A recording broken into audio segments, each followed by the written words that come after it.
Recently, one of my good friends came to me upset. She's in this loving, beautiful, committed, long-term relationship, but lately she's been getting into arguments with her partner because she feels like he's not doing the little things for her that she wants him to do. And through my conversation with her, I was kind of inspired to make this video about the relationship as the third entity. I think that this is a concept that's going to help anybody who is in a relationship, getting into a relationship, and it can also be applied to other aspects of our lives as well, to creating containers, sacred containers. Hello, my loves, welcome back to my channel. If you're new, I'm Leeor Alexandra. Welcome to the B community. On this channel, we talk about the law of attraction, spirituality, self-development, and so much more. And today I want to talk about this concept that was inspired by a Ram Dass lecture that I listened to a couple months ago. That I was actually with my boyfriend driving to the Grand Canyon early in the morning, and it was just such a beautiful drive, and we heard this Ram Dass chill step mix. If you want to comment below, and I'll try to add it into the description. I have to find it. And it was such a core memory because it was so expansive to my heart. And I was really grateful for having heard it so early on in my relationship, because it could shift the way that I saw my relationship. And when I was teaching this concept the other day to my Love Mastery Program students, someone mentioned that the concept actually is in the book, The Mastery of Love, which is one of the books that I recommend in the course. Now, I had just recently reread it, and I've read the book several times. I don't really remember this, but it obviously must have sunk in deep into my subconscious mind. So I want to give credit to that. So if this concept originated there, go check it out, read it. In fact, listen to it with Audible. Today's video is sponsored by Audible. If you're not already familiar, Audible is the leader of spoken word entertainment, all in one place. They have the largest selection of audiobooks ever, ranging from bestsellers to new releases, personal development books, fantasy books, spiritual books. They even have meditation tracks and books to hear when you're falling asleep. I've been an Audible member for years, and every month as an Audible member, I get 1 credit that's good for any title in their premium selection, and I also get access to Audible originals. I listen to Audible every single morning as I go on my walks with Jupiter. I'll put on an audiobook. Right now I'm listening to The Psychology of Money. It's a really good, I really recommend it, but I just finished re-listening to Mastery of Love. And if you haven't already checked out Audible, you can get your first audiobook on me for free by going to audible.com/Leeor or texting Leeor to 500-500. You're even gonna get to keep the book forever if you don't keep your membership, which is pretty cool. So if you want to learn more about this topic today, I recommend listening to The Mastery of Love. I'm also re-listening to Rethink Love by Monica Berg. Really good if you're manifesting love, if you want to have kind of a different perspective on relationships. And Psychology of Money. Haven't finished it yet, but so far so good. Thank you, Audible, for sponsoring this video. So back to the topic at hand. So my good friend came to me. She was really upset. She felt like her partner wasn't doing the little things for her that she wanted. He's an amazing guy, amazing partner, but you know, everybody goes through these things, right? We all do at some point in our relationship. And she felt like she was doing so much for him to keep him happy, and he wasn't really picking up on the little things that she was needing in order to feel safe, in order to feel loved and valued in this relationship.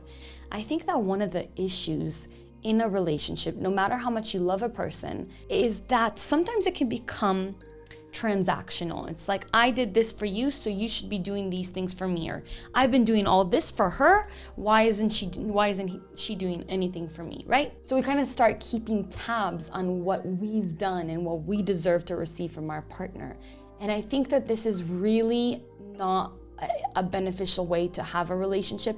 I think it will be the end of a relationship. It will destroy one. And even if you can keep a relationship going this way for your entire life, and some people can, right? Some people, transactional relationships actually work really well, especially if they're there for convenience more than anything. But love relationships, it's like you can't be adding it. And somebody said this in my Love Mastery Program workshop the other day when we did a ceremony, that 1 + 1 = 3.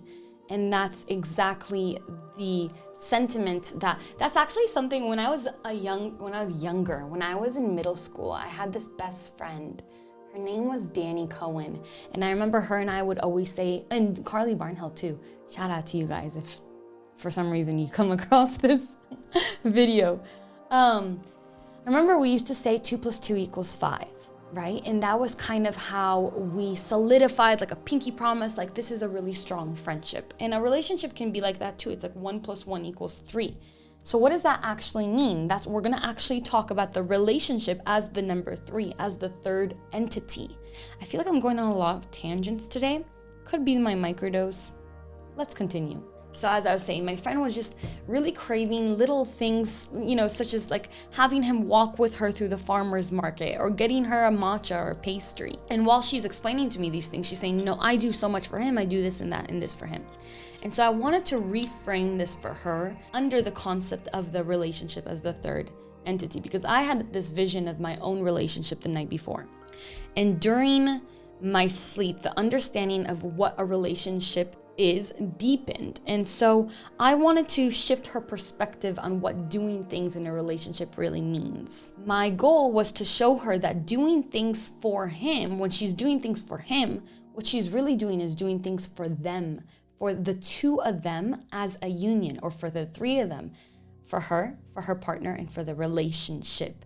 And if she can explain to her partner that there are things that she'd love for him to do for them, for the relationship, to strengthen the relationship, for their aligned joy, that the relationship would thrive as a result of that, right? So it's a conversation that goes, not I do all this for you, but it's more like, this is what I feel like I'm giving for the relationship, and I would love if you did this for us as well. Like, this is how we will have a happier relationship, right? And it's kind of like stepping out of making this all about one of them, all about her or all about him. Instead, it's all about them as a unit, as a relationship. It's about the actual relationship. So relationship as a third entity means that you have your partner, and on top there's, in my perspective, it's God, but that is the container of the relationship, right? And everything that you're doing in a relationship, everything that you're doing for your partner is actually for the relationship, to strengthen or to weaken the relationship if some people are poisoning that well, right? So in that line of reasoning, when you take care of yourself, you're also strengthening the relationship. Whatever you do for you, you're also doing for us, for the union, right? And when your partner is doing things for themselves, they're also doing things for the unit. So the way that I apply this into my own life is that my partner is a big surfer. He loves surfing, and he really loves working out. And sometimes his surfing takes, right now, we're long distance. So sometimes his surfing takes away from our time together. But instead of being upset about something like that, I have to recognize that he's actually doing this for us, because his passion makes him so happy. Being out in the water just brings him so much joy that when he comes home from that, he's bringing all that joy and he's sharing it with me inside of the relationship. When we take care of ourselves, we are improving the unit. This also, this aligns with a lot of different concepts as well. I have a really good couple friends. They are married for like 15 years. They have 3 kids. And what they always told me since I've known them is that they really, really prioritize their relationship. They prioritize date night, 15 years, and they're still doing a date day every week where they spend time together, just them, no kids, and they really just spend time nourishing their relationship. And they tell me, like, we have to do this because not only do we strengthen the relationship, we strengthen the family unit because we're nourishing it with attention and love and care. So I see it as like a triangle, right? With the third point being the relationship, but you can look at it as like a circle or a bowl. Just see it as some sort of container, a living container. This container is an entity. The container, the sacred loving container of your relationship. And if you're married, when you get married, you fortify that container through a ritual, through a wedding ceremony, right? That's a ritual. People don't realize how esoteric wedding ceremonies really are. And when you do that, when you see this bowl, this vessel of a container, then of a relationship, then you know that whatever you're doing, you're either feeding the relationship or you're withholding. And if you're withholding your love, and if you're withholding, let's say, resources, attention, time, energy, whatever it is that you're withholding, that relationship, that bowl is withering up, it's drying up.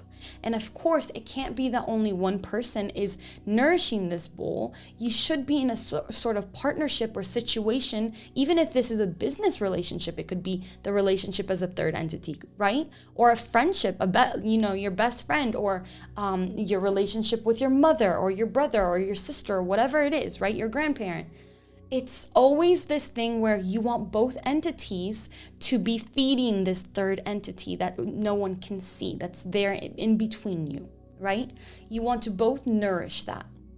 And it becomes less about each individual and more of what you're creating as a unit. And I think that's a very beautiful way of looking at the concept of union. So when you're doing things that the other person likes, you're not only doing it for that person, you're doing it for the both of you as you nourish this relationship. So there's no more keeping tabs on who did what or who did more, because it's all meshed into the overall health of the relationship. And then what could potentially happen, and what happens in a lot of places, is one person is not there, or one person pours poison into the bowl. And at that point, how can you sustain that container? The container is no longer sacred.